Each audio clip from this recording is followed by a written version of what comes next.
session in the presence of such eminent scholars of literature and linguistics who are assets of our department. Let's formally begin this event with the recitation from the Holy Quran. I would like to invite on the stage Mr. Ubaid Qureshi for the recitation.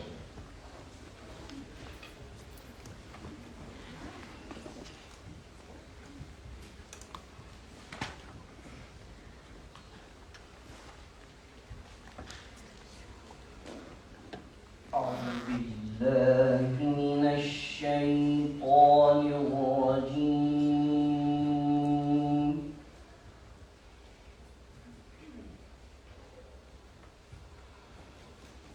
بسم الله الرحمن الرحيم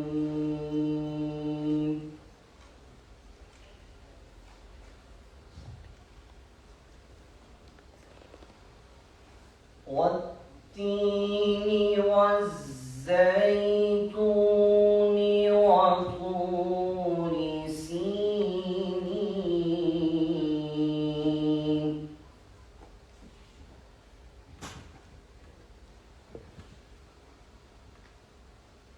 وهذا البلد الأمين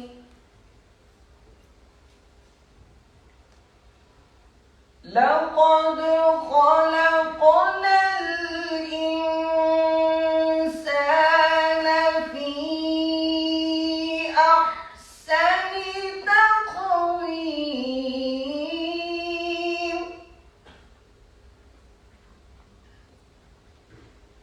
ثم رددناه أسفل سافلين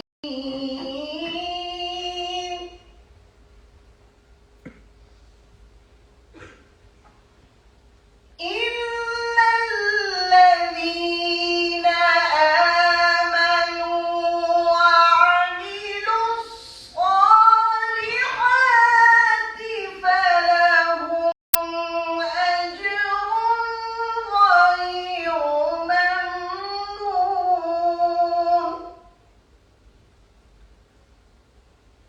فما يكذبك بعد بالدين أليس الله بأحكم الحاكمين صدق الله العظيم.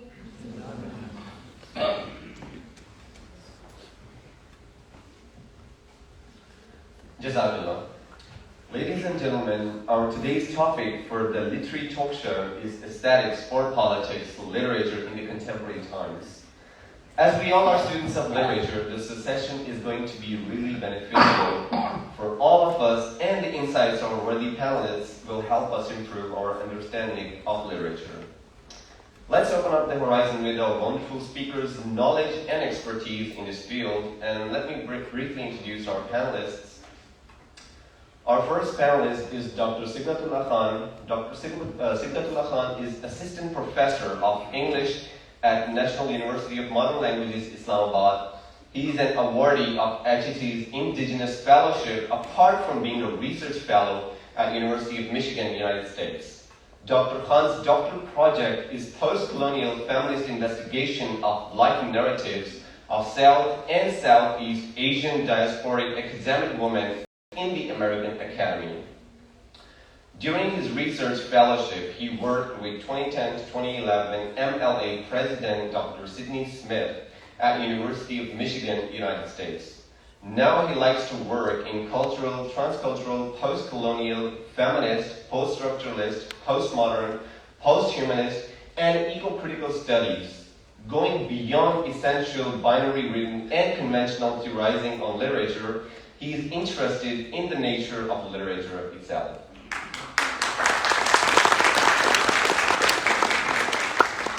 He is editor of Namal Journal of Critical Inquiry, and he regularly contributes to the literature pages in the news on Sunday. Our second panelist for today is Dr. Inayatullah Khan. Dr. Inayatullah has a PhD in English literature and is currently working as Associate Professor and Head of the Department of English Graduate Studies at National University of Modern Languages, Islamabad.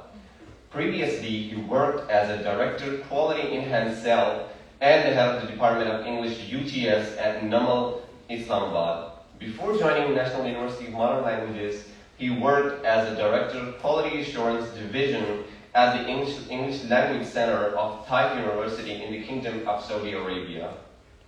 He has also served the Department of English at Air University in Islamabad in the capacity of in-charge PhD program.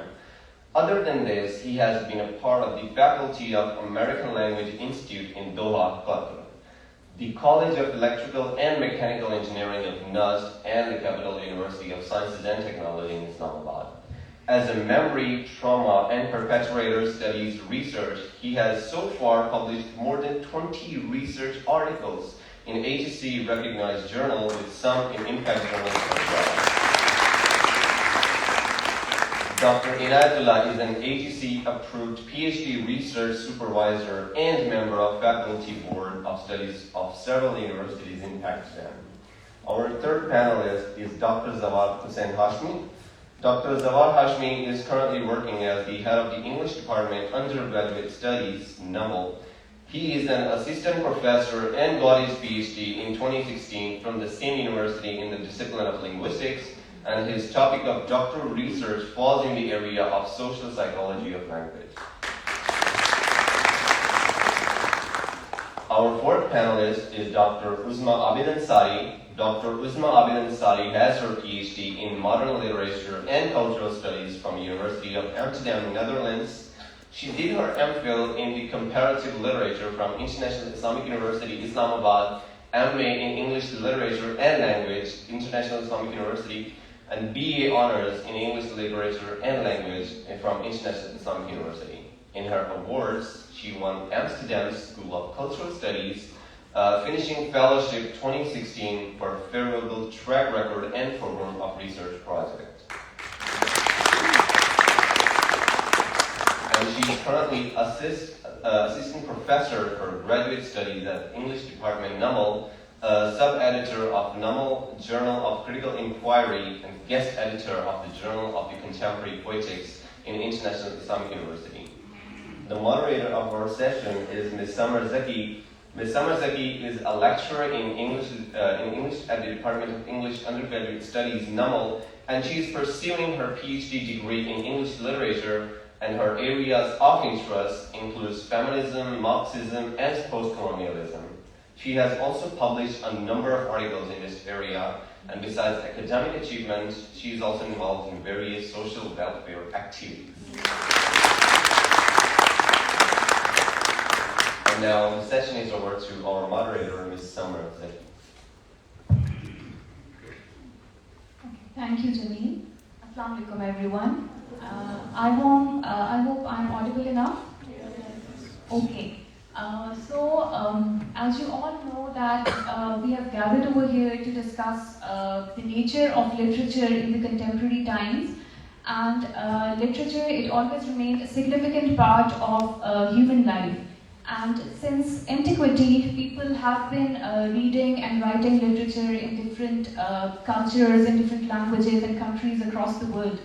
So the question which I want to ask is basic, yet it is very pertinent for the students of literature to know. So I would like my first panelist, Dr. Sibhud, if you can enlighten us with this information.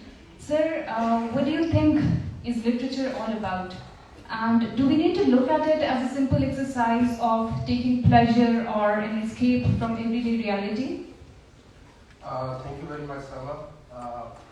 In the first place, I am very grateful to the organizers of this program. I am thankful to Dr. Zawad and his team to have organized this because this is something very important. We need to share many ideas with our students because they are in a formative phase. So if they are enlightened on some of these things, I think it would be good for them. I am very much thankful to the presence of my dear colleagues and friends, especially Dr. Farooquddin has come from Islamic University. I'm thankful to my dear colleagues here.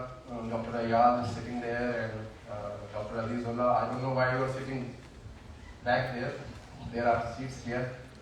So I would really like if you come forward. I would feel encouraged by your presence here.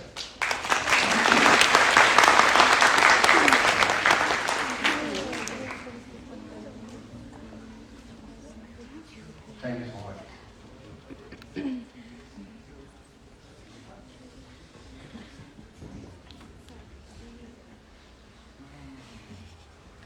I'm thankful to my friend Babar.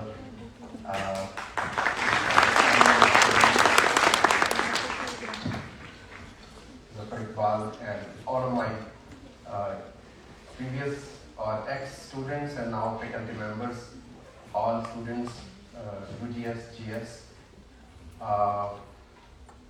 So this said, I would like to get to the point that someone has, raised. I think it's an apt question to kick off our today's discussion with, and it's very important for all of us to understand what nature is, at least nowadays, and the question of aesthetics or politics. We need to have some basic understanding.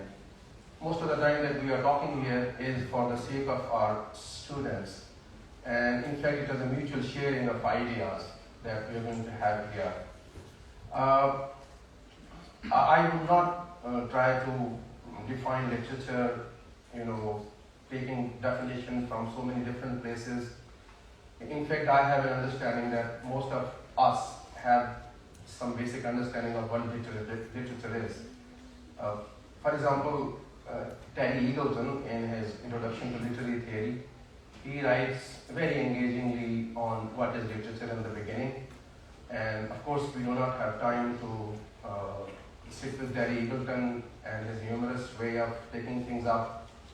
But one thing really strikes me when he refers to Roman Jakobson's idea of what literature is. He discusses many different people and he discusses many different ways of approaching literature. In fact, he tries to unpack this word literature itself, tells us that whatever is in a medicine bottle, that the manual how to take medicine, that is also called literature, but we are not supposed to talk about that thing. Or if we, for example, this is my own take, if we, for example, buy a microwave oven, so we get a book that has designs on readers. And that is why the creator of the texts have designs on readers. So when we say that text is no more innocent, of course, there is some politics in that. And that brings the idea of politics.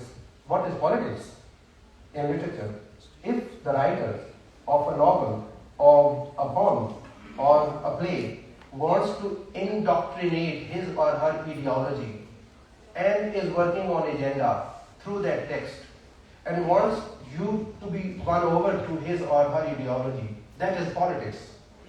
If it is not as simple as the universal human emotions and the idea of beauty and the idea of happiness, if it is not only about that or the universal idea of death, that becomes politics when they are working on design.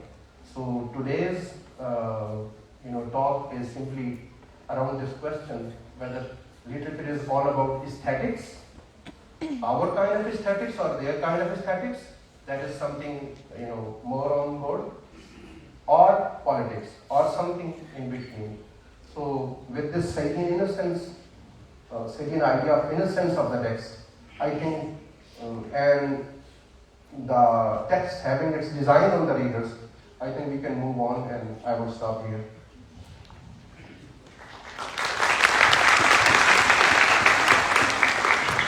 Thank you, sir. This brings me to my second question, which I would like to ask Dr. Inayat. Sir, whenever there is a mention of literature, the first thing that comes to our minds is the aesthetic pleasure that we get out of literature, from any piece of literature. But then what is the role of politics in literature that is primarily considered as a platform to portray feelings and emotions? Yet besides portraying feelings and emotions, it is creating room for politics as well. In short, what is the role of politics in literature? If you can enlighten. Right. Thank you so much. Let me start with this binary of politics and poetics. This is not limited to literature only. Whenever we have this discussion on poetics and politics or poetics versus politics, there is this whole art that is involved in that. And since literature is one art form, so we bring this discussion to literature as well. Now, if we go into the theoretical aspects of it, there is this book by Theodore Adorno, which was posthumously published by his wife. He talks about theory of aesthetics. Now, there is one misunderstanding that we usually have, that is that we limit aesthetics to beauty only. While theory of aesthetics is to discuss the work of art on merit beyond the boundaries of art itself, beyond going the piece of art itself.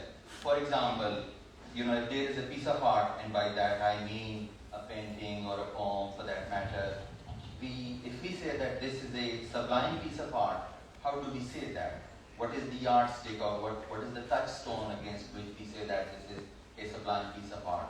And if we say that this is giving me an aesthetic pleasure, or this is a piece of beauty against a sublime piece of art, how do we say that? What are the yardsticks of that? Now, the theory of aesthetics discusses all that stuff. If I can give you an example from John Keats' Ode to Nightingale, if I can quote from there, the weariness, the fever, and the thread, here where men sat and hear each other groan, where palsy shakes a few sad last grey hairs, where but to think is to be full of sorrow. Now, if I say that this is a sublime piece of art because this is not limited to a particular age or a particular time, and if I simply forget about John Keats, this is equally applicable to us as well. The weariness, the fever and the fret, here where men sat and hear each other groan, where palsy shakes a few sad last grey hairs, where but to think is to be full of sorrow. Now, there has to be a set of yardstick against which I can say that this is a sublime piece of art. For me, that may be a sublime piece of art, but for somebody else, some other piece of art may be sublime. So what I mean to say is that the aesthetic part of it, aesthetics is not just limited to appreciating beauty or taking pleasure out of it. There is a whole lot to that when we enter into the domain of art. Now, where does your question is basically about where does politics come into it? Okay, now appreciating or critiquing a piece of art on its merit without going beyond the boundaries of art, that is aesthetics. Now, as Dr. Sewell quite rightly said, that when ideologies come into play, when the author writes with an agenda, that is where politics comes into the domain of art. When you carry out studies which discuss aesthetics and politics in art, there are discussions on, of course, multiple manifestations of art. I'll give you one example that is from 1932, and the place is Lucknow, India. There are these 4 people, they are all educated from Oxford. I won't name them. They're not happy with the system that they have got, the economic system, the social system, the ignorance that they find, and that is manifested in the garb of religion, with the belief system that people have, and all 4 are Muslims. Now, critiquing religion or challenging religion will have a backlash that every one of us can imagine. And remember, this is 1932, Lucknow, India. Now, if they had started writing articles against this belief system and this class system and all that, no newspaper would have published that because of the fear of the public.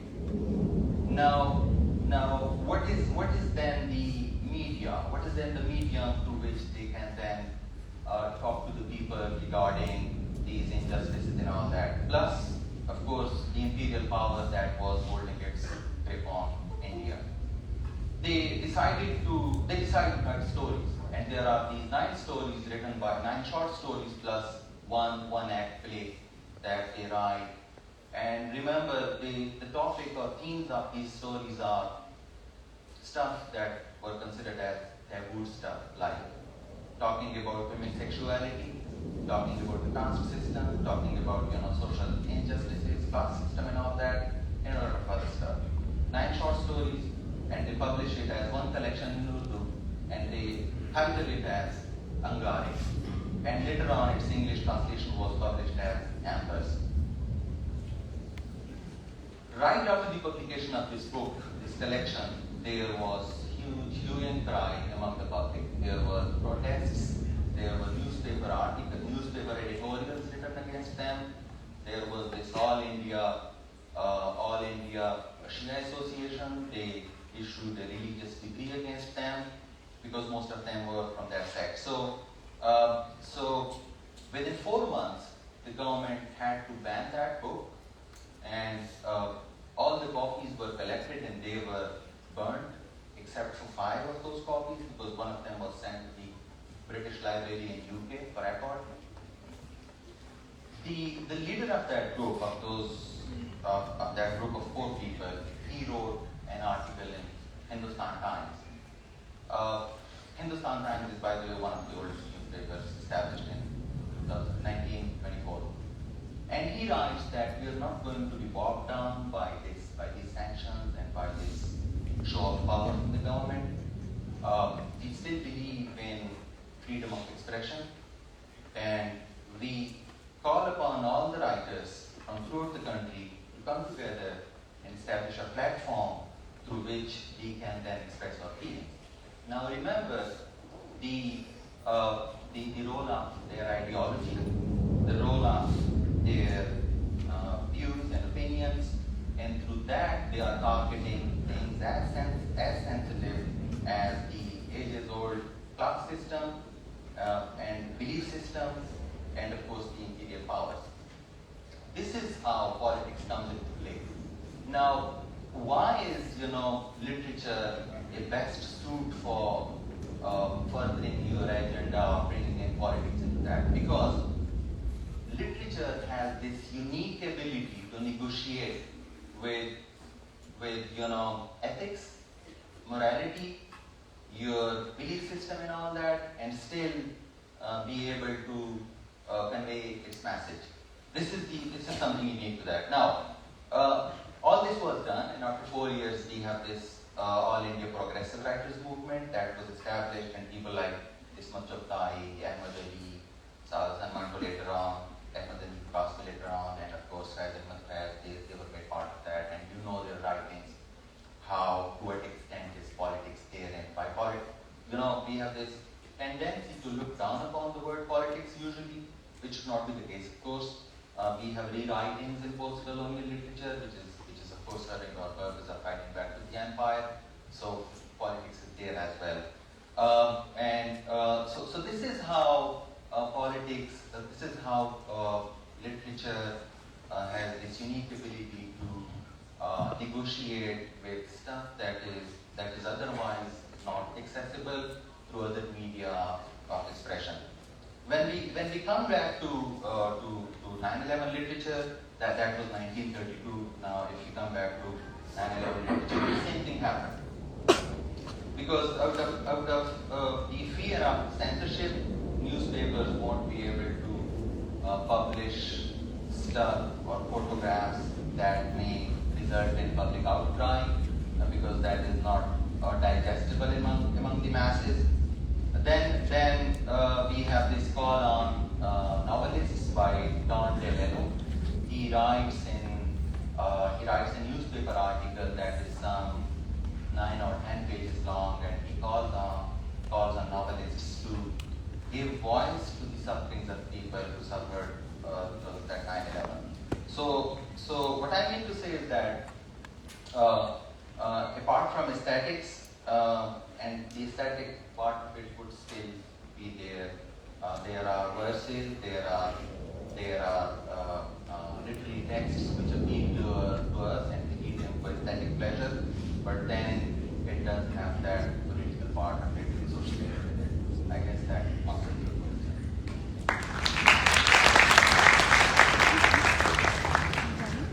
Thank you, sir. I just want to, take the lead from Dr. Inayat's, his idea on the progressive writers, the ones who brought out Angare. Out of my curiosity, when I read Angare and its translation in English, I was so frustrated. In fact, I was expecting something very dangerous inside the text because it was banned. But since I was reading it in 21st century, when we had moved many years on, so it sounded to me like a Victorian text, Angare, and it was banned in the first half of the 20th century. It was banned because it was so infuriating and it challenged the morality. It was touching the taboos. So and I suggest it to you. If you read Angare nowadays, it has been translated. You would see, were they Victorian in thought? They are so gentle looking in fact, when they are talking about certain things. Now, the kind of literature that we are reading nowadays, our almost canonical writers here in Pakistan, they go beyond Angare. No one talks about that. That is how different it gets. So, Angare would sound like a Victorian text to you now, at least. That was my. Thank you, sir. This was good. Yes, sir. So, as Dr. Inayat and Dr. Siddiqui said that literature it usually broaches certain political issues. So, I would like to ask my third panelist, Dr. Zabar, about this issue. Sir, when writers of literary texts write, do they write exclusively for artistic value, or there is more to it? And I also like to know that how do we establish that the meanings we are reaching at are not too far stretched, an interpretation of an otherwise a simple text, which we do as a reader. Thank you.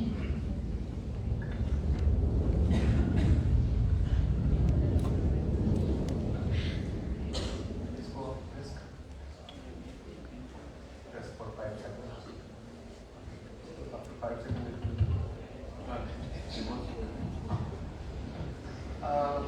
Thanks very much. It's indeed a great pleasure of mine sitting among so great scholars, learned people, my gurus, my mentors from literature. I'll have to make a frank confession right at the outset that because my specialization is not in literature, so my answers may not be that encyclopedic as you have listened to the other two worthy scholars. So my answer may be just a little bit based on theory and concepts, and I may not be able to bring so many examples from the history of literature and then analyze different pieces of work and then relate them with the question. Don't take his word seriously. But this is my honest opinion about myself. So far as this question is concerned, I would like to begin with Dr. Silva's response when he was discussing on literature in general as to what literature is and what is literature all about, and actually he just went through almost the whole history of literature and the different phases of this and different definitions of literature at different times.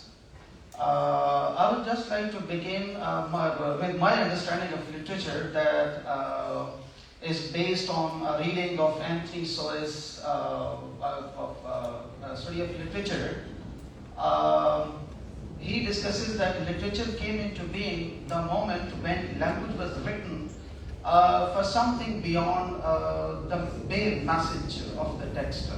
That the text was not used to convey barely the message, but something more was meant to be conveyed by the text. So that very moment, literature came into being in the evolution of human civilization and evolution of human history.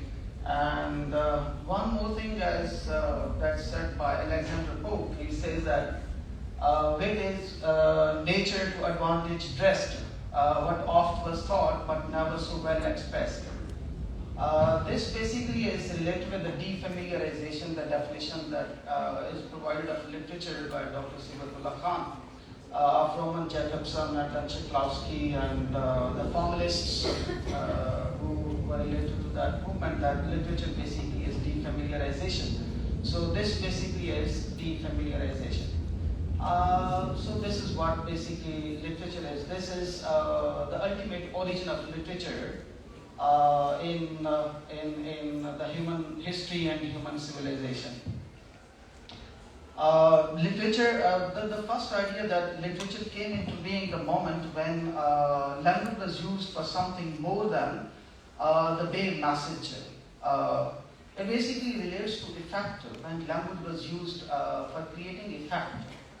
So that is the point when literature came into being. That is the point when there is aesthetics. The dimensions of aesthetics are related with literature, with language. And that is the point when literature begins. This is just a popular scholarship. I don't say that this is any kind of theory, or the answer is based on theory. So far as the question is concerned, because I think that if I understand this question correctly, this question has two parts. Number one is about productivity of literature, and the other one is about other part. The second part of the question is about consumption of literature. So far as production of literature is concerned, that's related with the authors of literature. In my opinion, both of these, the production as well as consumption of literature, is not unmotivated. They are motivated, and motivated in the sense that always there is an interest in creating or writing something or producing a work of literature, and always there is a perspective from which that work is approached on the part of reader. Now, so far as the producer of the text and the consumer of the text are concerned, the producer of the text does not, in my perception, does not live in vacuum. He's not coming from the heavens down to any society directly.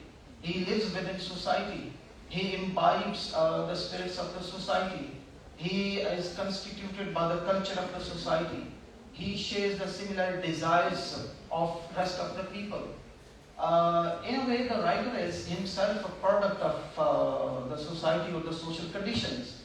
And whatever is written by the author, that is actually the product of the one who is already a product of social conditions. I'll just refer to Michel Foucault's idea over here, his concept of author. What is an author? According to him, author is basically a function who is created, constituted, and constructed on the basis of social forces. The social forces which are always on struggle, on competition against each other, and the social forces which basically constitute the conditions of the society. So the author is product of those social conditions, and the author exists as a function within his text. So there is no text that we can say is neutral in that sense. They basically are motivated, and there is the politics that is going on within the society within the texts which are produced by the authors, because author himself is product of the ongoing politics within the society. And in the same way, the reader, when approaches any text, he also carries the baggage of all the social factors, all the social conditions, all the social forces behind him.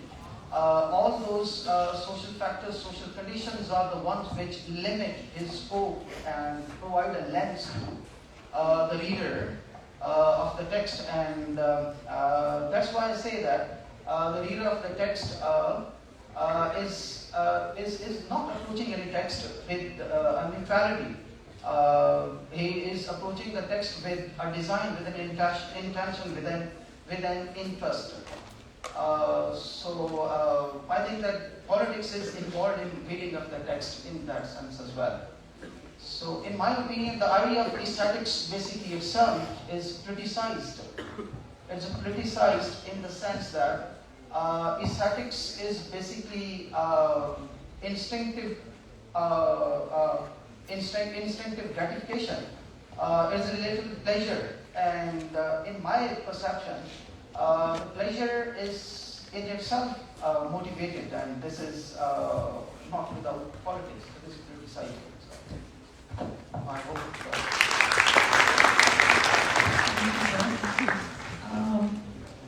So my next question is for Dr. Uzma. Ma'am, as Dr. Sibgat initially mentioned that literature usually engages with ideological and political issues. So ma'am, we would like to know your take on this matter, and if you can tell us that is the text innocent? Okay, I hope everyone can hear me. So thank you for inviting me to this forum. And I would like to thank, first of all, my fellow panelists. And I think this is a very invigorating discussion and conversation that we are having just now. And your question, whether the text is really innocent or whether literature is really innocent, it's a very loaded question, and I think all of our panelists, they pretty much answered it to a great extent.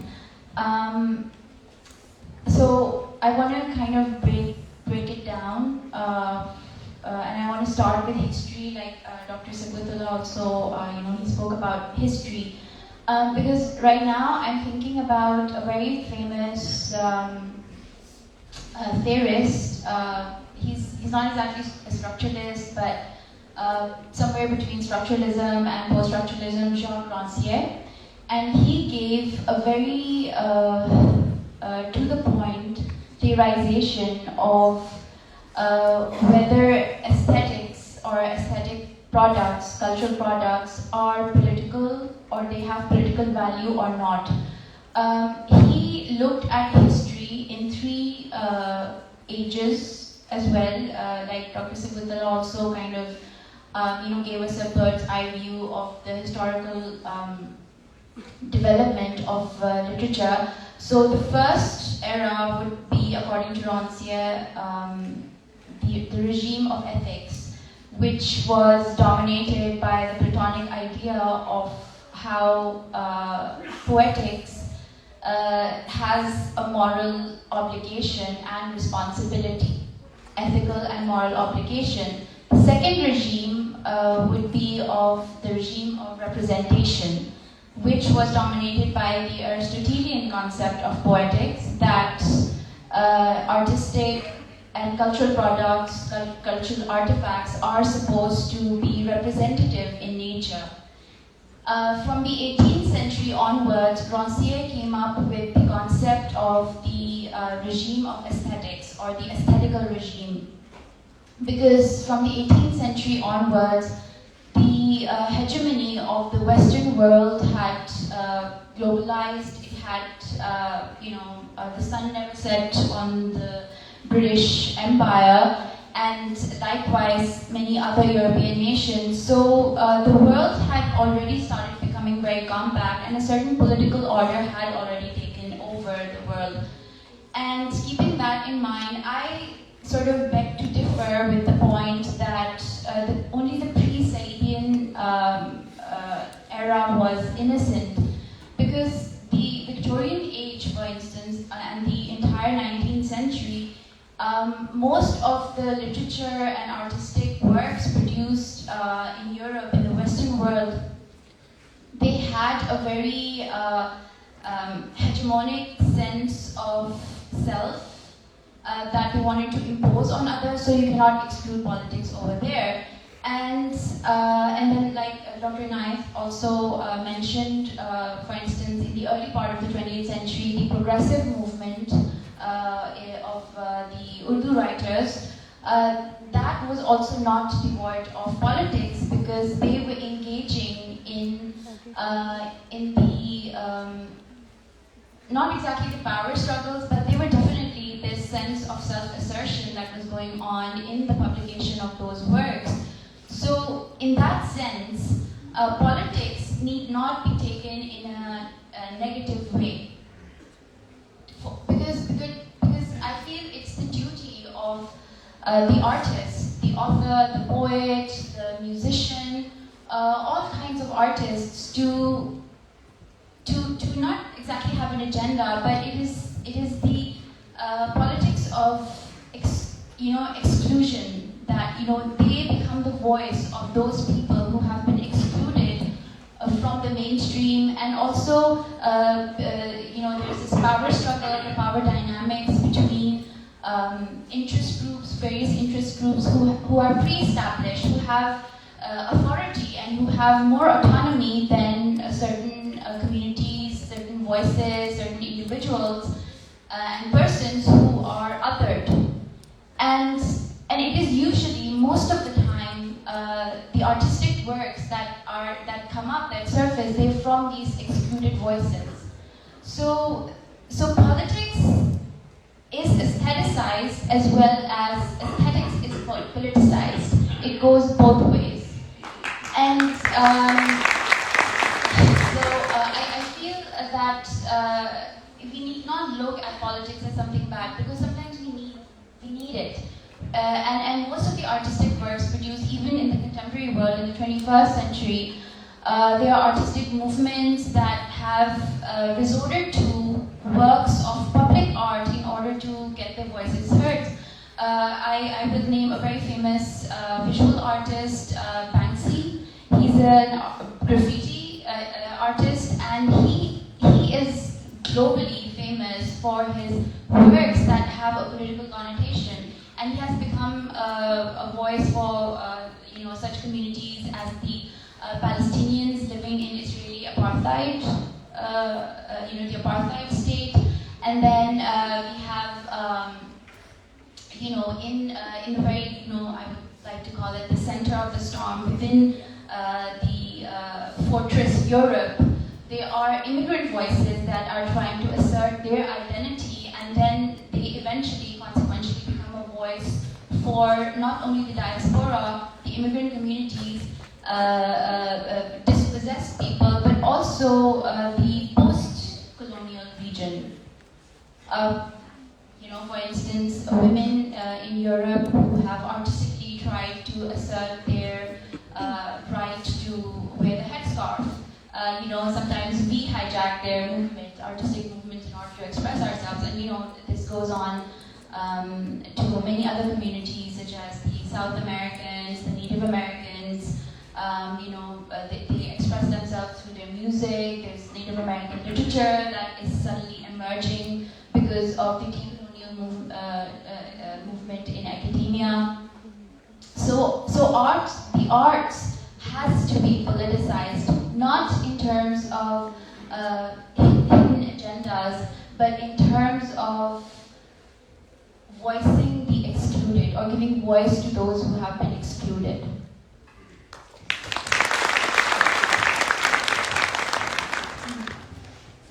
Thank you, ma'am.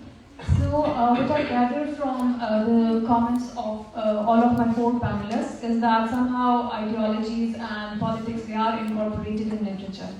So, Dr. Sidwit, if you can answer this, do you think aesthetics and politics, they are monolithic in nature? Thank you. This is a very important question. In fact, Dr. Uzma, when she said that aesthetics are politicized and politics is staticized, that was right on target, I would say. And I'm going to talk about this, whether they are monolithic or not. But before this, I would like to get back to Dr. Uzma's comment that she doesn't agree to that idea of peace-seeking innocence. In fact, what I meant and what is generally understood by that is that we, the third worldians, or we, the global south people, we, the so-called post-colonials now, were living in pre-Sabian innocence.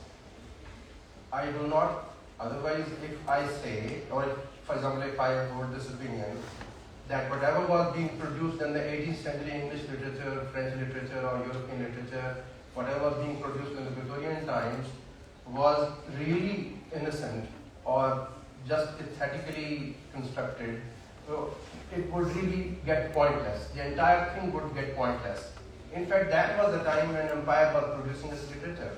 When I say that we were living in pre-Sabian innocence, I mean that we, the South, the global South people, the third worldians, I mean the people who started writing back to the empire after the decolonization thing started happening, we were living in that pre-Sabian innocence. It is not about the Europeans who were producing literature or their anthropologists when they were going to Egypt or or those places. In fact, they were doing things on agenda. Even if they were not doing things on agenda, they did not know that they were complicit with the British Empire. The innocent Jane Austen was shaken out of her grave when Edward Said wrote, Jane Austen and Empire. So she was generally considered as to be a very innocent, angelic kind of writer who was just concerned with marriage and money and tea parties only and the dance parties, as we see in Pride and Prejudice. But she started, turning in her grave when he wrote that essay in, Culture and Imperialism, that Jane Austen was complicit with the British Empire because in Mansfield Park, Lord Bertram, Mr. Bertram, when he gets to hear that there is some unrest in his plantations in Antigua, in the Caribbean. So he's very disturbed by that because Mansfield Park is so calm, tranquil and beautiful. Its lawns are well maintained. There is an order, sense of order in Mansfield Park. So he went to Antigua to take care of the unrest because the laborers, the black people working on his plantations in Antigua, they were in fact creating some unrest. So he went there, he fixed the issue and he came back. It takes only one and a half paragraph in Mansfield Park, and Said makes an issue out of that. And he says, Jane Austen is no more innocent. People were looking at Jane Austen fiction as to be a very innocent fiction because it is concerned with marriage and money, something very universal. There are two people who, I would say, took the wind out of Jane Austen's sails. One, Said, but before Said, I would say it was the one who wrote Critical History of English Literature, David Ditchell.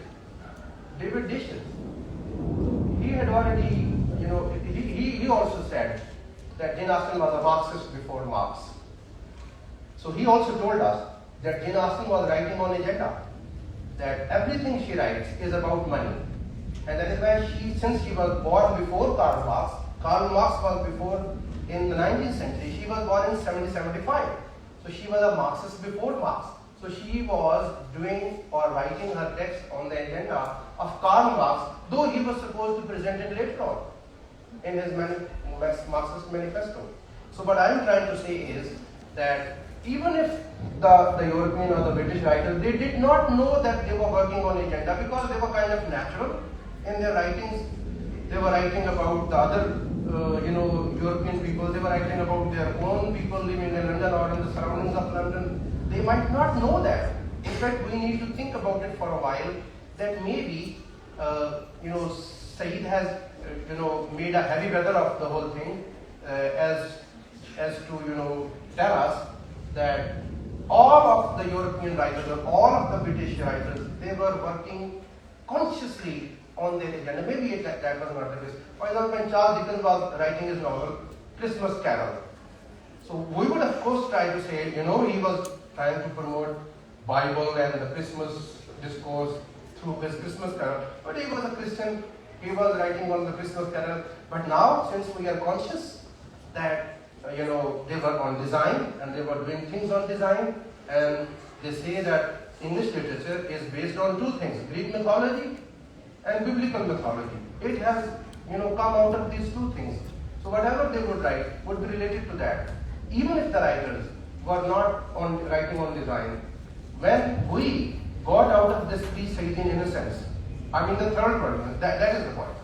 When we got out of that, we developed a new kind of antenna for the text. We started, approaching every text with kind of caution or with doubt, and we started trying to find out the problems in their text. So I would still say that when we try to, target peoples, target writers, we are always able to get something out of it. Otherwise, why has Said not written anything on other 5 novels of Jane Austen?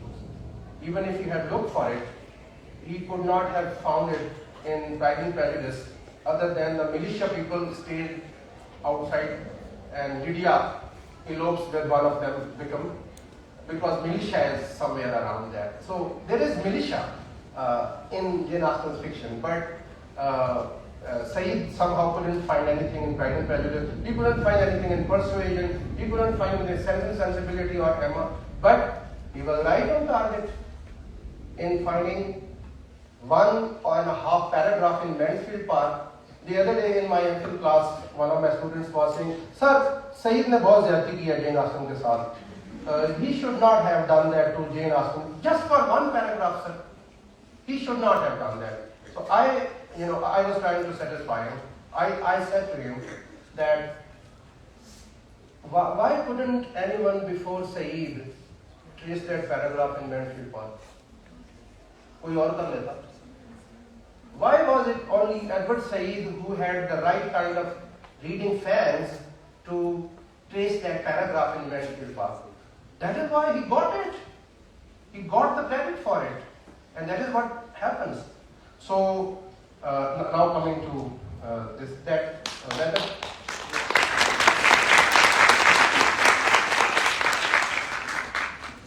whether the aesthetics of politics are monolithic, of course I would say no, building on Dr. Uzma's idea that they in fact are pluralistic.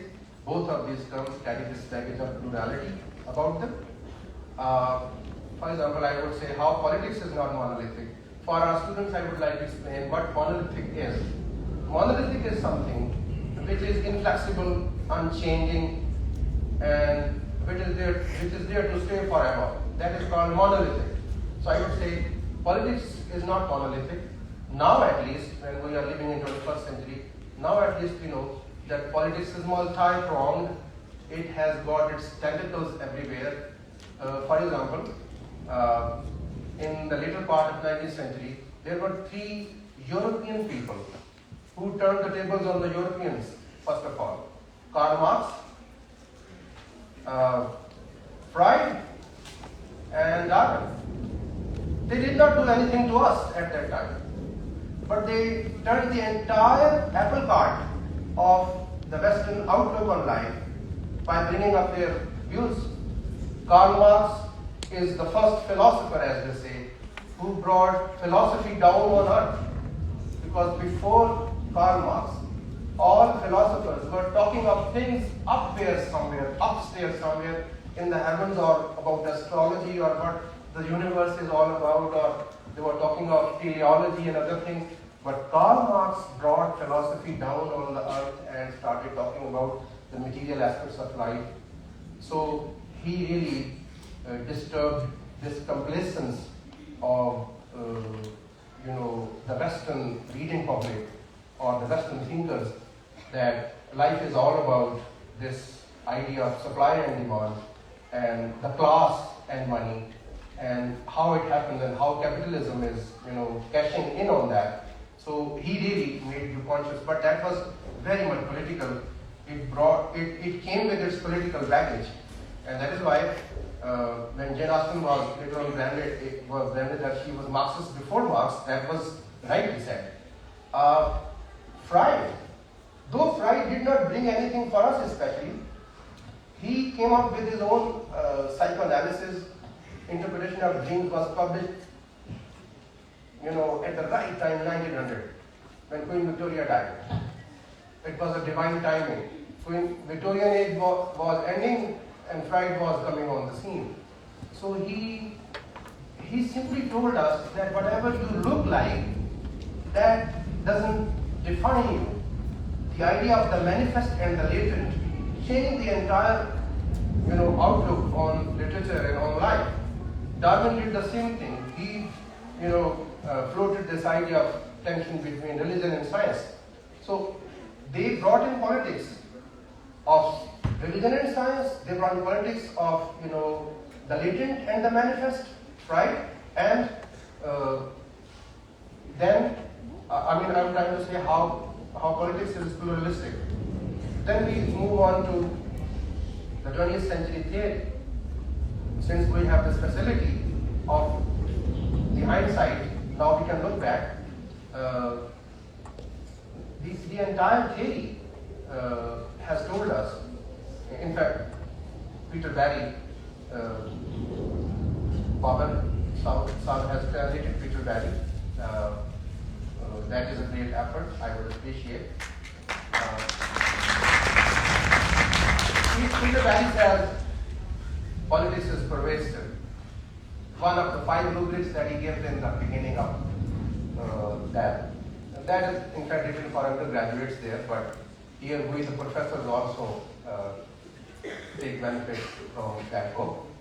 Politics is pervasive. He gives us 5 rubrics of theory in the beginning of that book. Politics is pervasive. Politics is everywhere. It permeates the social fabric everywhere. So we have the politics of language, we have the politics of ideology, and we have the politics of power. So these things are, coming in handy to all of those who create either criticism or creative works. For example, post-structuralists brought in the politics of language, how language is contingent and how it doesn't let you rest over one thing, that is kind of fixed. It took you away from, Worthian hypothesis that language is constitutive. It told you, no, language is no more constitutive. And language is unreliable. It is not going to give you anything meaningful. So all anti-foundationalist theories, like feminism, like Marxism, post-structuralism, postmodernism, neo-historicism, epicriticism, post-humanism, all of these theories are anti-foundationalist. And because of their anti-foundationalist nature, because they question the foundation, and that is why I say they question the deeply entrenched or accepted ideas. Dr. Rabia has worked on Eid issues, the term used by Edward Said, the accepted ideas. They question the fundamentals. When they question the fundamentals, Dale Spender comes up with the book Man-Made Language, that languages are all made by man. So the politics comes in. Post-colonial theory tells you that the text was always written on design. It was, aimed at, indoctrinating the minds of the people who were being nourished on the Western text. So politics of the post-colonial binalism that you get from post-colonial literature. When you get to ecocritical studies, there is another kind of politics. The politics on the environment, on the landscape, how women's bodies and the landscape are like equal things. It is man, the capitalist, who destroys the landscape for housing schemes and for other things or through war. And the same thing happens to the body of the female. Feminists, they really take a lot of benefit on these arguments that women and landscape are being destroyed by man, the capitalist man, and the neoliberal capitalist man. When you go to postmodernism, we have the politics of the multiplicity of meanings. In fact, postmodernist theory brings up another kind of politics, what Dr. Uzma says, politicizing the aesthetics. So if it is the politics of the multiplicity of meanings, they would not, they would in fact, they have spoiled the entire game of binarism, of ideology, of power. Postmodernists are, standing on the side, they are smirking and they are laughing in the sleeves, whether they are critics or the writers, from François Lyotard to, Paul Hella, Linda Hassan, Ehab Hassan, whosoever has written criticism on that. They are laughing in their sleeves, telling you that you were fighting over things like ideology. You were telling the whole world that, it is all political. So now look at us. We are telling you nothing is acceptable, nothing is, they have to reject. So just have fun for a while. Just look at multiplicity of point of view, the point of view narratives. When the author himself gets into the text and tells you that he is writing a novel, don't be cheated. You are not writing a fiction. In fact, I'm doing it on design. So when it destroys the entire game, you get this politics of the multiplicity of meanings. And new historicists have done the real damage in that sense. I mean, they also make fun of it. They also make fun of the idea of the historicity, the authenticity of historicity. So they say, history is made and remade. You are sitting in the 21st century and you are talking about partition literature. Partition happened back in 1947. Now you look at it again. Look at it from the perspective of the present times. And you change the things the way you want to look at it. So this is a neo-historicist approach. And history is, no more to be looked at in a linear fashion or in a chronological fashion. So politics is pervasive, and politics is no more monolithic. Same as the case with aesthetics. What we have got to do is that we can see if the aesthetics in the Western literature are exactly like the aesthetics in the Eastern part of literature. For example, can we gloat over the idea of Oedipus Rex or Oedipus complex? Does it suit us culturally that we start, explaining Oedipus complex in our text here being produced, and we are trying to get something out of it? Or are we really satisfied that Freud is 100% applicable, Freudian analysis for psychoanalysis is 100% applicable to us? So is every boy entertaining some such ideas about his mother, whether knowingly or unknowingly, consciously or unconsciously? So does Oedipus complex apply here? Can we really, I keep mentioning this, can we really look at the interpretation of dreams, unlike Freud, and we go to, what is the name of that book? No. The one who wrote in Persian, interpretation of dreams, Tabirul Roya by Ibn Sirin Rahmatullah alayh. That translates into interpretation of dreams. Tabirul Roya means interpretation of dreams. That draws on the Islamic tradition of interpretation of dreams. You can get back to Surah Yusuf for interpretation of dreams. And Freud is, coming up with his interpretation of dreams at the cusp of centuries, telling us that you have to either draw back on the Greek mythology symbolism or biblical symbolism if you have to interpret the dreams of your patients. So does it suit us? I mean, can we interpret our kind of dreams here in this part of the world from the Islamic symbolism or the way Prophet Yusuf a.s. approached to interpret the dream? So what is the game? So should we stay, that innocent and trying to look for the guidance only from Freud? So is Freud relevant to us? I'm not saying. I'm a great fan of Freud, mind you. And Freud was a very gentle man. But he married only once. Martha was his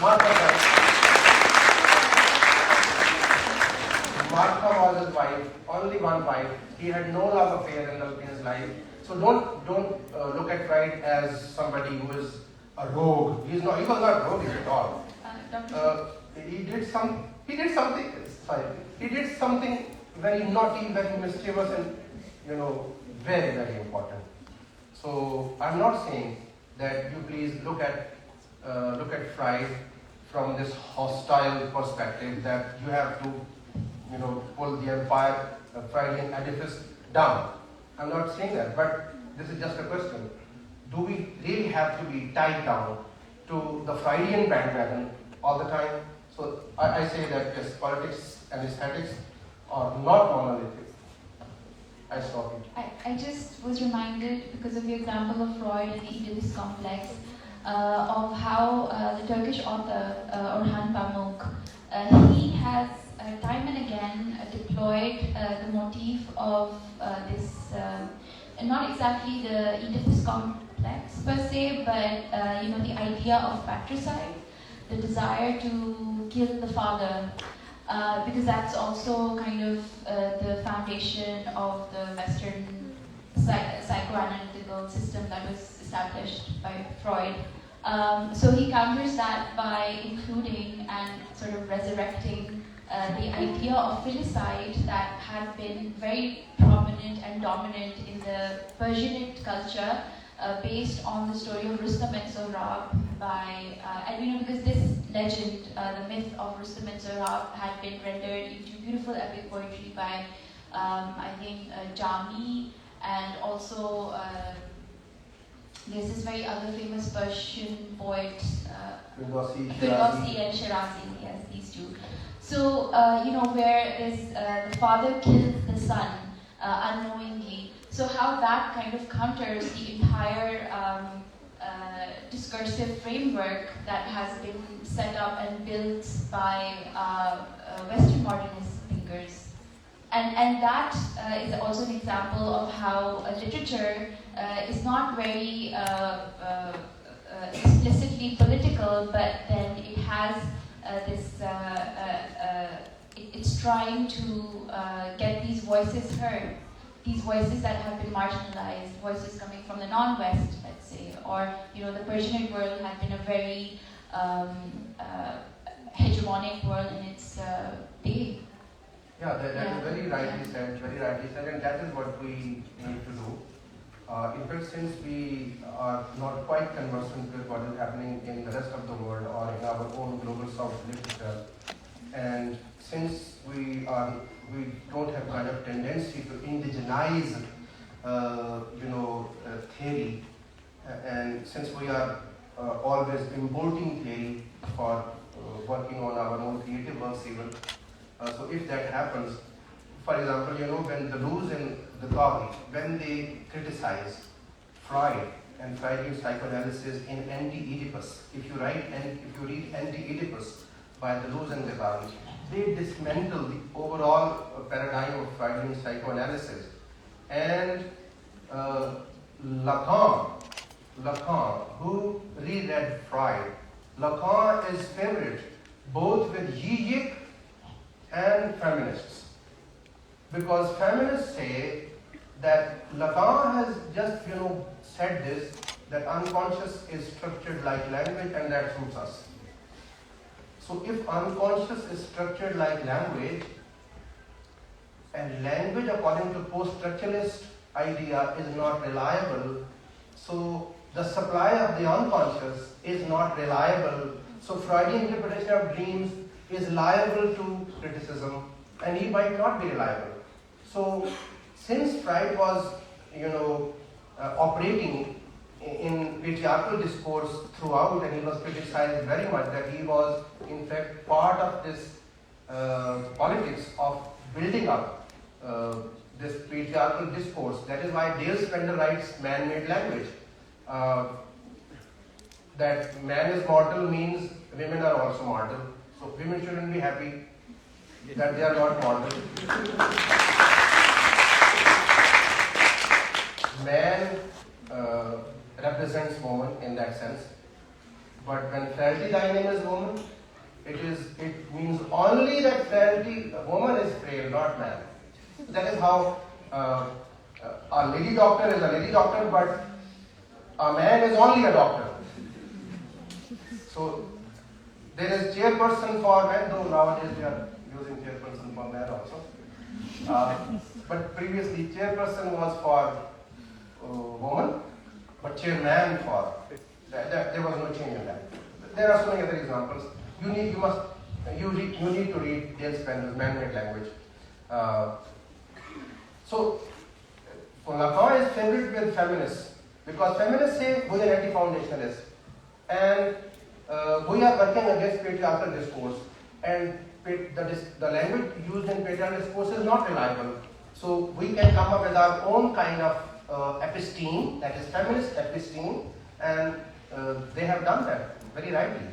So it depends, as Dr. Uzma is trying to bring up this idea, that we need to indigenize our own kind of thinking. It is not always that Nora shuts the road behind her and thousands of doors were shut across Europe and women left their husbands, their torvalds, and they went to the world in order to establish themselves. So I was working on fault lines in my PhD dissertation. That is a memoir of Meena Alexander. She is an Indian Christian novelist, poet, autobiography writer. So I was working on her memoir, Fault Lines, in my PhD. No, it's not Meena. It is Malaysian American Shirley Lim. Shirley Lim. Her memoir is Among the White Moon Faces. So Shirley Lim was a very, very poor girl in Malaysia, and her mother, because of her very strict father, he would always beat his mother. So her mother left the house when she was 8. Just like Nora, she left, in fact I bring this argument up here, and I have consciously made this comparison. Nora left Torvald and her children when they were very small, and Nora went out of the house by leaving the children there. That is what Shirley Lim's mother does in Among the White Moon Faces. But she's cursed across the text as to why she did that. I raise the question, why was Nora not cursed? Nora has been made an icon, and Shirley Lim's mother is just an ordinary poor woman who has been cursed by her. That's why she left them. That is how it gets different. When you get to read your own text, and when you want to feel like being attached to only the Western iconization of things. Right, thank you. So my next question is for Dr. Nair. Sir, as we all are teachers, so we would like to know the significance of this binary of aesthetics and politics in a classroom setting. Thank you, Sagar.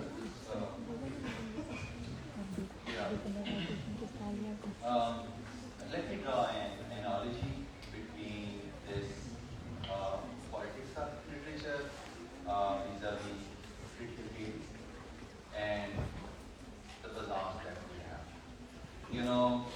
Our world is a bazaar of critical theory. And just like a bazaar, when you enter into a market, you do not put your hands on everything that you have. You opt for stuff that you feel is necessity and that you need. Similarly, when it comes to politics, part of it, when we teach literature, we may be aware of, or may multiple critical theories, but it does not necessarily mean that we bring it all in an exact class. If we make our students understand that these critical theories are not there just for the sake of critical theories, but they are there as advocacy movements, and you are either on the side of this advocacy movement or that advocacy movement, you simultaneously cannot be there for every advocacy movement. That's simply not possible. For example, I'll give you an example of LGBTQ, let's say. That's there as an advocacy movement, both in the UK and in several parts of the world, but the complete no-no here in this part of the world. You cannot even mention that, you cannot even talk about that. On the same lines, it's not necessarily that when we are teaching a literary text, we should bring into play every little advocacy movement or critical theory that we have ever heard of or ever read about it. What do I mean by saying that? How are these critical theories advocacy movements? There have been studies in memory studies in which they say that the carriers of memory are in two forms. One is human carriers and the other ones are non-human carriers. We human carriers of memory, we may carry a memory for one generation, then we transfer it to the second generation, but not the whole of it, of course. How much of our memory do we transfer to the second generation? Of course, some of it is skipped, some of it is left out. Now, the second generation, let's say, gets just 70% of the memory that we carry, cultural memory I'm talking about. Now, that 70% of memory, when that reaches the third generation, only, let's say, 30% of it is left. So, there is an embedded problem with the human carrier of memory. So, in order to protect and safeguard and store this cultural memory that we have, we then opt for non-human carriers. This is where these cultural artifacts come into play. This is why we have these museums. We do visit museums, but how many of we know what is the utility or what is the importance of these museums? These museums are the carriers of cultural memory, maybe centuries old. This is the reason why we erect statues, all right? Not for aesthetic pleasure, of course, but as carriers of memory. This is the reason why we write literary texts, why we write, all these songs and all these nasheeds and all that stuff. Now, there is this possibility, because your question is about the dichotomy of aesthetics and politics. They are there at the same time when we are dealing with a literary text. Which one should be brought into play when we are inside the class? There are instances where we unfortunately stretch meanings so far that the author originally didn't have any intention of doing that. For example, there are post-colonial researchers some of the times have issues with the writings of John Keats, saying that how is it that he was concerned with beauty only when a lot of stuff was going on around him, forgetting that his own life was, such a miserable one. If he had been working on some agenda, there should have been something that he could have brought to the audience. It's simply impossible that he was doing it just for the sake of the empire, and in return he was not getting anything at all. So I'll give you one example, and that would make things very clear inside the classroom at the practice level. Derek Walcott, one of the Nobel laureates from the Caribbean, he wrote Homeros in 1990. And for that he was rewarded with the Nobel Prize. In Homeros, he turned one of the masterpieces of Hellenic culture, of Western civilization, on its head. Homer's Iliad. The name itself, Homer, he changed it into a Caribbean accent, Homer and Homeros. Not only this, but all the traits of an epic that we can have, he used all of them. Even references to Hellenic culture, to Greek mythology. But then he brought Helen from there to the Caribbean, all right? He changed the whole plot of that Homer's kind of parallel. Exactly. So, in order to store his own cultural memory, and that will be there as long as he will read Anglophone literature. This was one example of that. So, when we are teaching Derek Walcott inside the class, we are definitely supposed to take help from post-colonial theory, because that is one of the advocacy movements that gives or shows or manifests or advocates resistance against colonial Raj. So without that, we simply cannot do that. We have to refer back to Homer's Iliad, and then the Caribbean and the people there were subjugated by the colonizer, and then this is one of the ways of resistance. But there is another poem by the same poet. Let's say I'm inside the class and I'm teaching that poem. That is Derek Walcott's Love After Love. Now, if I see Derek Walcott as a Nobel laureate and one of the major post-colonial writers, and if I bring into play post-colonialism there as well, that would simply mar the beauty of that poem. And you know, just the other day I shared that poem with one of the sections that I'm teaching. That is an MA section. So, and I asked him to read it for aesthetic pleasure. And since this is a session on literature, I would love to share it with you as well. And you would see if you can find anything political in that. Love After Love by Derek Walcott. The time will come when, with elation, you will greet yourself arriving at your own door. I repeat it.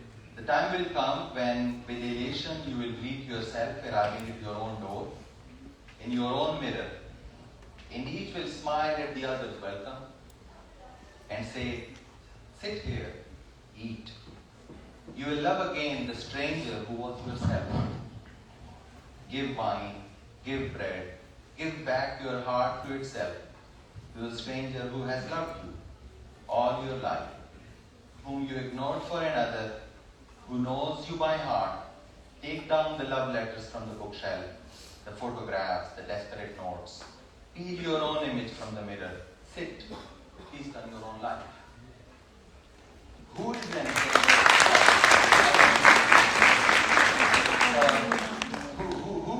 Who can counter this thing that, I mean, every one of us forget our own selves. Alright, we are worried about everything in the world except our own selves. So, alright, you know, people may still find issues with such a poem, but when we do that, we're doing a lot of damage to the aesthetic part of it. We must remember inside the class, since your question is about that, to stick to the agenda that we have been given, to the mandate that we have been entrusted with. And that is, if you're teaching a critical theory class, perfect, that's a critical theory class, and I should be teaching there those critical theories as advocacy movements. The problem with these critical theories is that when there is a person from gender studies, he won't meddle with stuff in literary studies at all. He won't do that. He won't, be teaching, he won't be studying, Dickens' Great Expectations for that matter, or Keats's Ode to Nightingale, or you name it, any literary text. Similarly, a person from anthropology won't be doing any such thing as well. And let's say from history, they won't be interested in that, or people who are there in psychology, let's say. They won't be interested in literary studies as well, because their data is usually factual, not fictional. The issue with our field is that by means of these advocacy movements, critical theories, we have crossed the boundaries over to psychology, to gender studies, anthropology, you name it, and it's expanding with every passing day.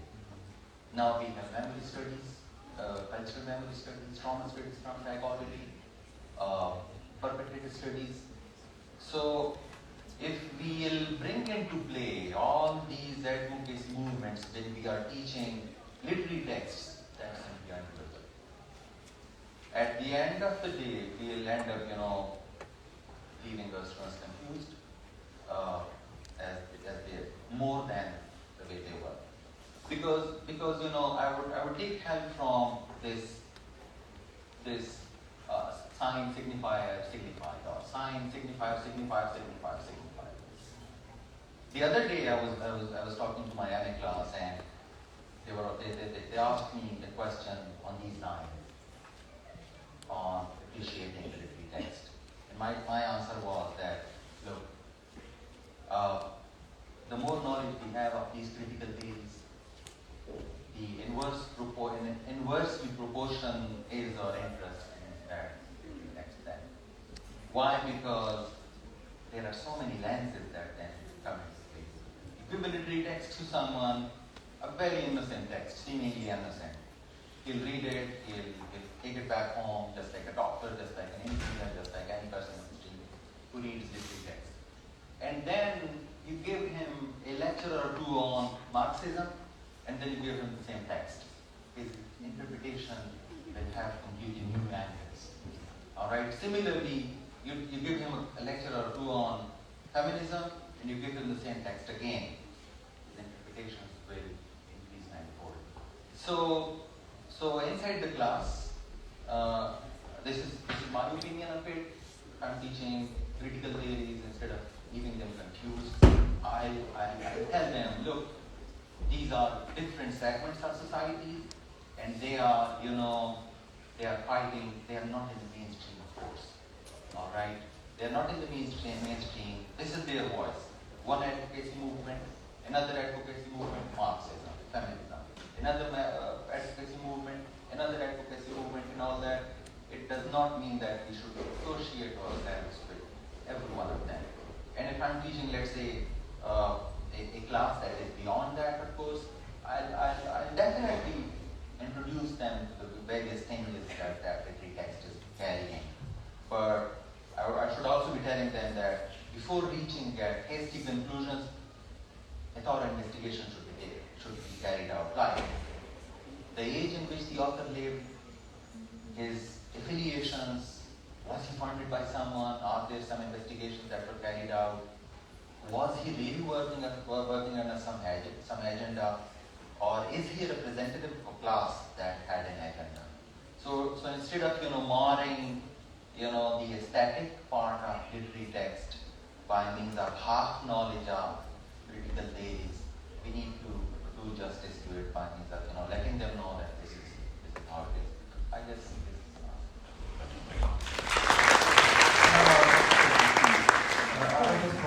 I took a cue from Dr. Inayat's very sound observations. What we need to do is, think about the pitfalls of theory and how it damages itself. And we also need to be on guard in terms of those people who belong to us here in this part of the world, but they are working on the agenda of sitting up there in the north. In theory, they call them, comprador intelligentsia.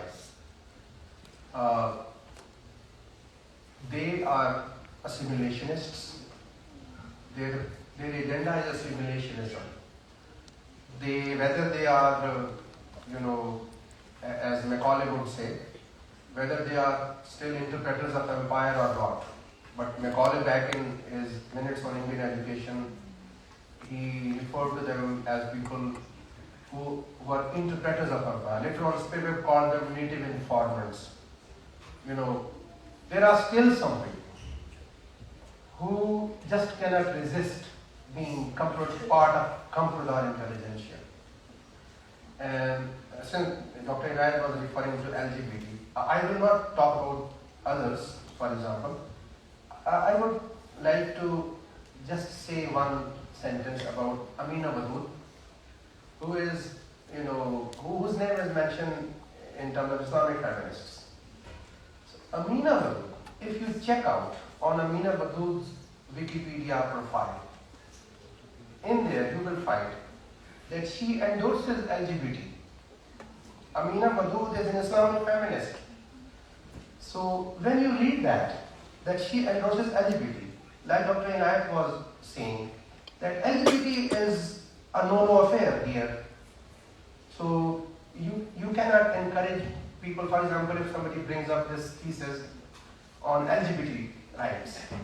So we would be kind of surprised as to how, though from the other side of the fence people would say, why not?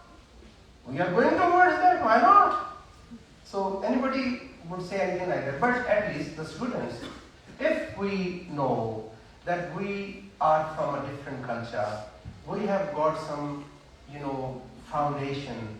We are, for example, if you don't, brand me as a fundamentalist, that we are Muslims and we need to take care of our culture. So are we really supposed to be that liberal, or do we need to jump on this neoliberal capitalist agenda and endorse everything that is coming from the West? So we need to be on guard in terms of those comprador intelligentsia. And those comprador intelligentsia are right in our ranks.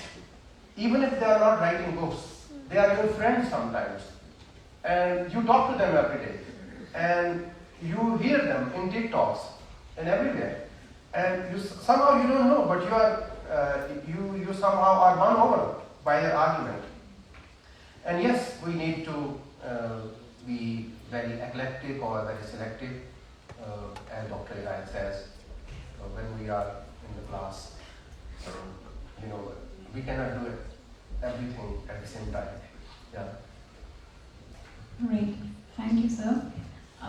My next question is for Dr. Zawar. Since for centuries the leaders were nourished in aesthetics of literature, sir, what do you think is aesthetics, if you could explain it for our students? And sir, as we are having some time constraints, so if you could give it concisely.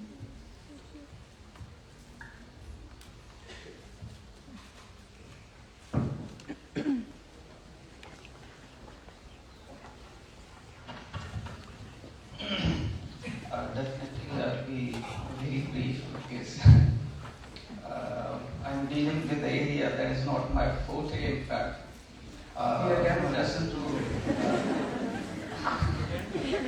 I listen to the talking, I have read as many literary texts as the rest of the worthy panelists have done. So that's why maybe I lost a little bit. But still, because this question is very general, this is related to philosophy and then art also, and then philosophy part.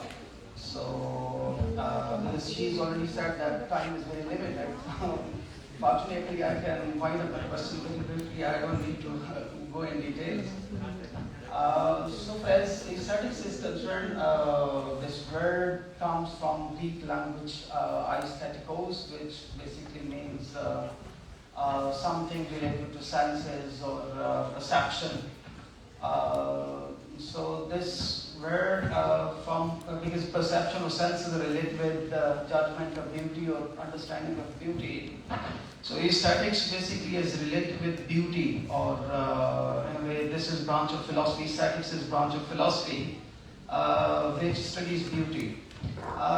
Through history it has different phases, and then aesthetics was defined in different ways, and then its scope was discussed in different ways. However, aesthetics basically is the theory of art. To put it very simple in simple terms, aesthetics is theory of art. And among art, aesthetics is not theory of art simply, this is theory of liberal art, or theory of fine arts. So far as different discussions are concerned of aesthetics throughout history, different dimensions of aesthetics or art have been discussed and underscored, out of which I refer to the same book that I shared with you earlier. He discusses that art has four dimensions of its pleasure and enjoyment. Art provides pleasure of beauty, art provides pleasure of sublime, that was already discussed by Dr. Inayat. And art provides pleasure of ludicrous, which is comic pleasure, and art provides pleasure of pathos.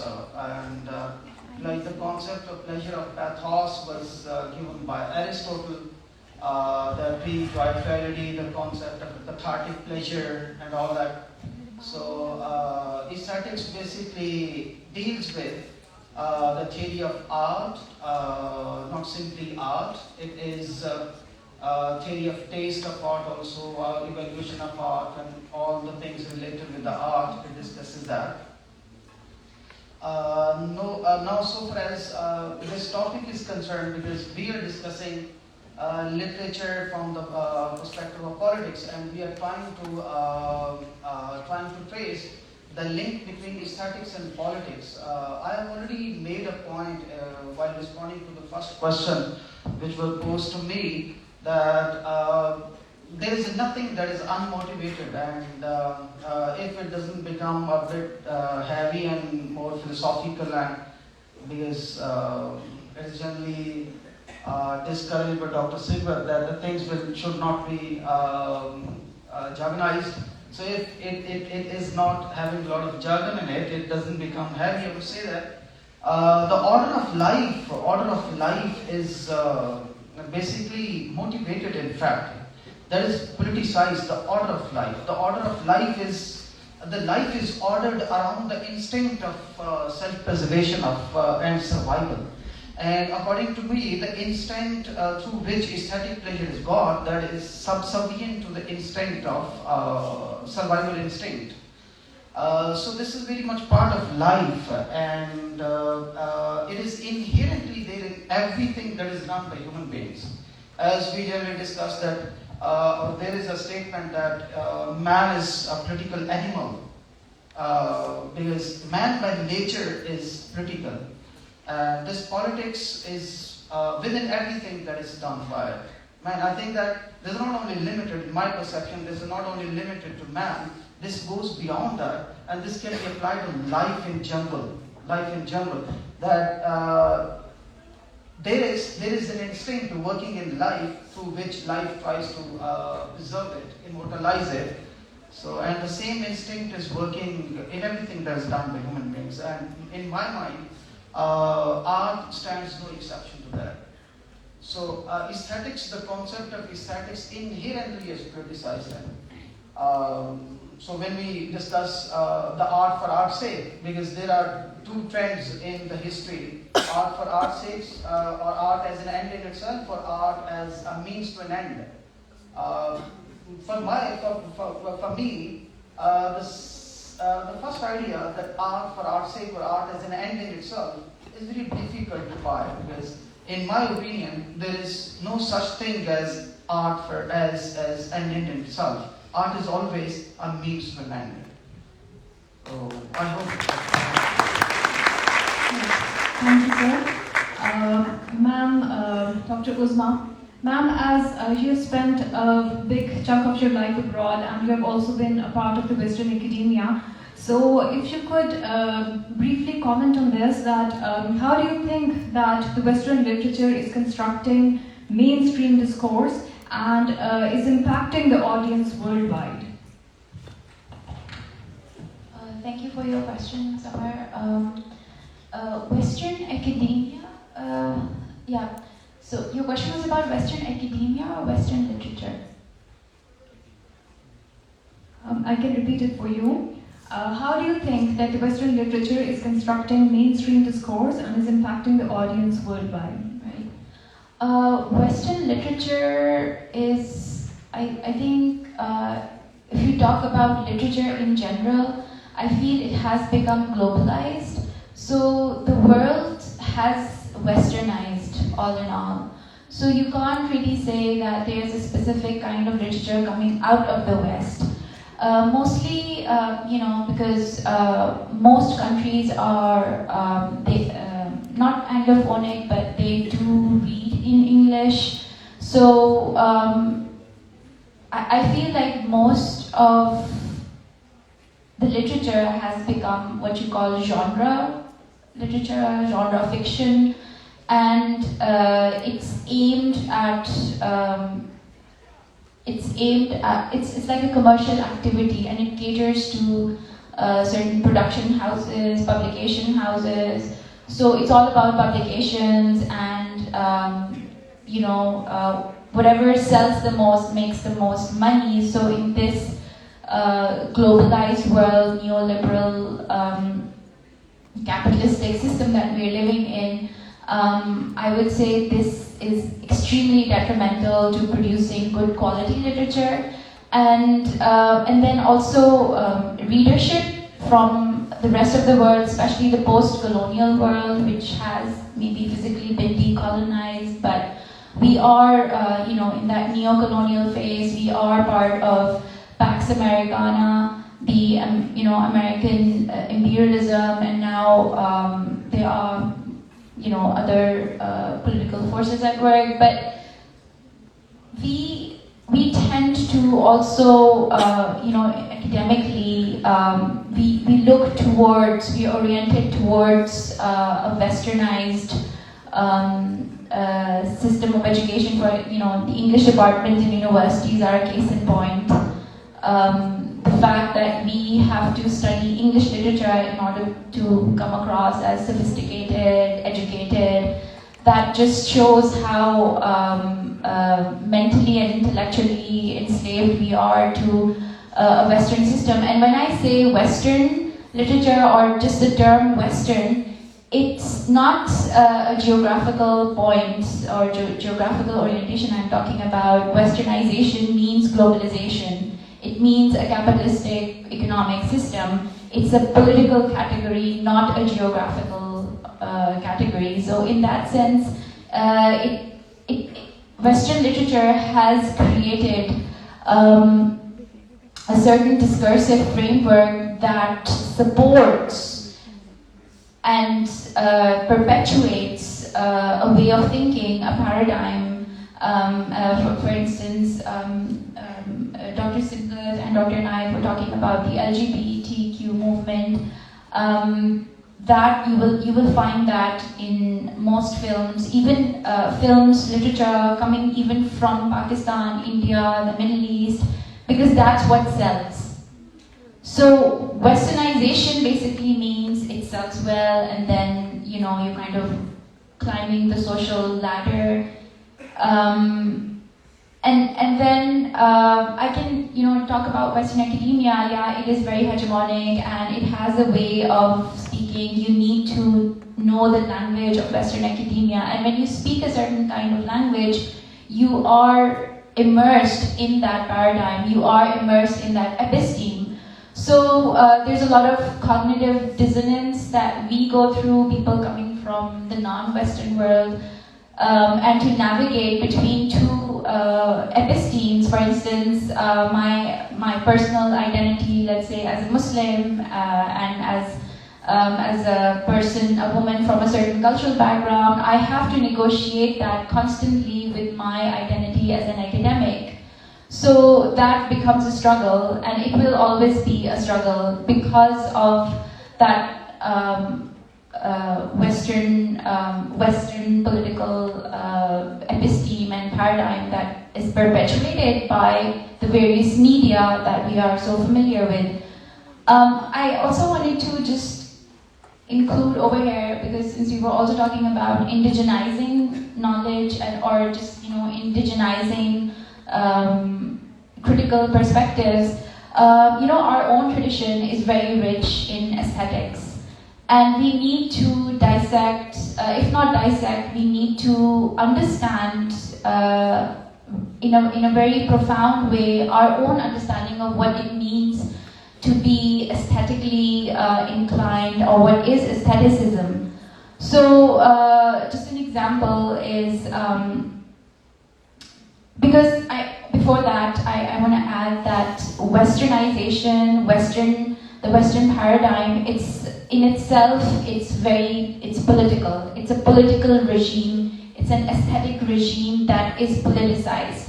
So we talk in terms of public policy. We talk in terms of governance and a democratic mindset. That's all Western, and that's fine. That's fine. There's nothing wrong with that. But how do you negotiate your own tradition?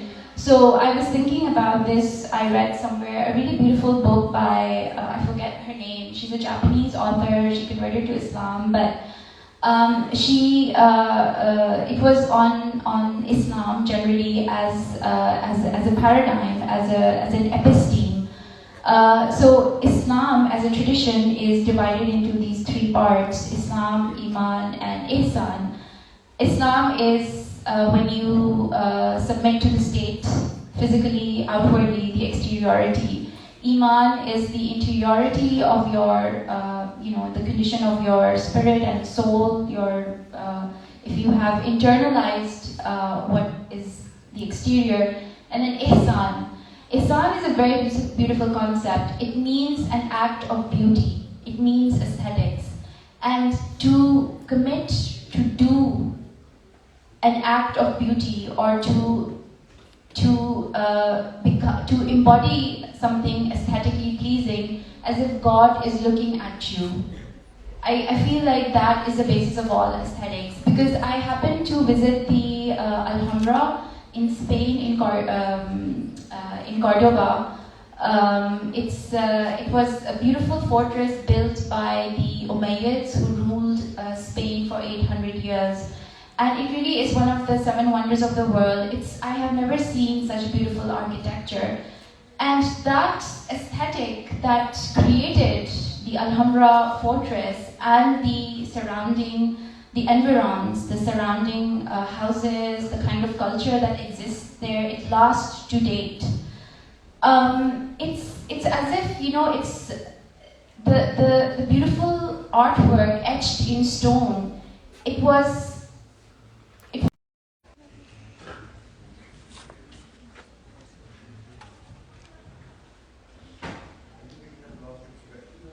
can use this. We need to be very brief as we'll. I would say when we are in the classroom, and that is something very important, we need to disabuse our students of. We use this expression: when we disabuse our students of something, we take them out of some particular ideology. We need to disabuse them of the aestheticization of politics and the politicization of aesthetics. At the same time, we need to tell them that sometimes, the text is only beautiful. It has got nothing else to, say. I will just read this. It takes only maybe a few seconds. This is just a poem. It has got nothing to do with politics. By Frost, Dust of Snow. I shared it on Facebook also. The title is Dust of Snow. The way a crow shook down on me, the dust of snow from a hemlock tree, has given my heart a change of mood and saved some part of a day I had due. So this is just beautiful. It has got nothing to do with politics. So sometimes, as Freud, when he was asked that because he would smoke cigars all his life, and sometimes somebody asked him, do you think that the cigar that you puff at is symbolic? He was talking about phallicism and everything. And he said, no, sometimes a cigar is only a cigar. And that is why we also need to educate our students on this thing, because they need to be able to negotiate this liminal space between the extremes. That sometimes a poem is only beautiful. It is there for you to enjoy, and at the same time, we need to make them conscious of the presence of politics. So they need to be on guard. Thank you so much. I'll be brief. The thing is, even if they have to carry an analysis of something, we must remember, as students, we must remember that a little knowledge is a dangerous thing. Once there was a student, she was carrying out a feminist analysis of something, and she was claiming that she has read Spivak's, Candace Owens speak here. And I asked her, have you gone through the text? And she was so sure. And fortunately for me, and unfortunately for her, I had the text. And I asked her, can you read the first sentence and explain it to me? And she was simply lost. So what I'm trying to say is that One, as Siva quite rightly put it, that we need to be we need to stay away from extremes. One thing. Secondly, even if we are into a critical theory and we are carrying out an analysis, we should really read the texts which have contributed towards the making of that theory, because theories are not made overnight. There is a lot of work behind that, and that they are not done just for fun. Here, is another thing, but that would take time when people say that we should have our own theories. I mean, that's for some other day, I'll say, for some other day. So yeah, if we need to deal with the text on merit, if that's for aesthetic pleasure, no politics involved, okay, enjoy it. If there is something and you feel that there is that thing, and that knowledge will come from knowledge of critical theories, only when you have that knowledge, only then you can carry out an analysis of that text with that lens. So yeah, that's all from my side.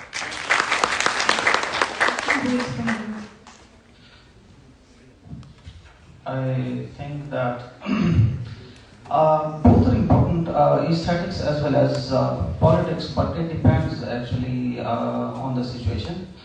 Number one, and then in my opinion, neither is to be sacrificed for the other. But what I feel for the students when they are to be taught literature in the class, I would just use Wilson's idea that literature sometimes should be seen through naked eyes also. Basically, it's not putting in these words, these are my words, that it should be seen with naked eyes. Always lenses should not be used. So we should read literature, not interpretation of literature. So it will not be taken every time from the lens of any critical theory or any critic. It should be directly approached sometimes to enjoy its originality. So I would just say that students should be allowed to deal with the literature, approach literature with free and open mind, and so we should rely on their abilities also, on their abilities, what they get from literature itself. Before Dr. Osma proceeds, Dr. Zawad and I would have to give you a leave. We have a meeting with the Honorable Rector. The rest of the panelists will continue and we will have a question and answer session after that as well. Thank you so much for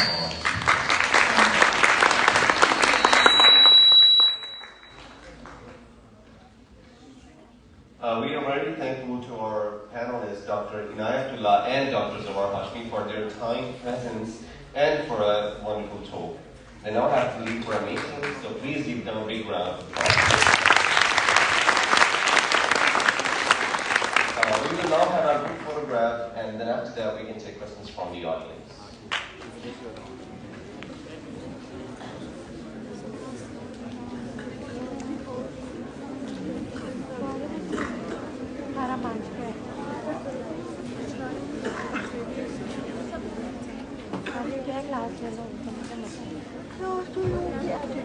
Please keep sitting. We'll just have few questions and then you'll be allowed to leave.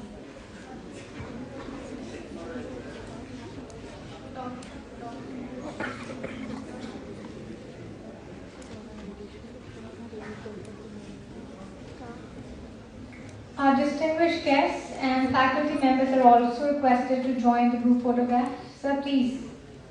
Sir, just one more photograph. Dr. Nan, one more photograph for the guests also. Sir, please. One more group photograph. Faculty members are also requested. Sir, please. Emaska.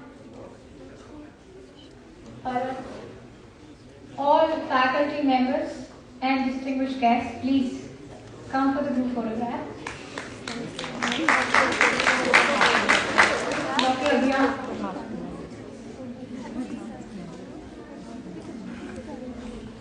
Anna, please.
Let's take questions from the audience, and please raise your hand and you'll be given a microphone, and please be brief in your questions and comments.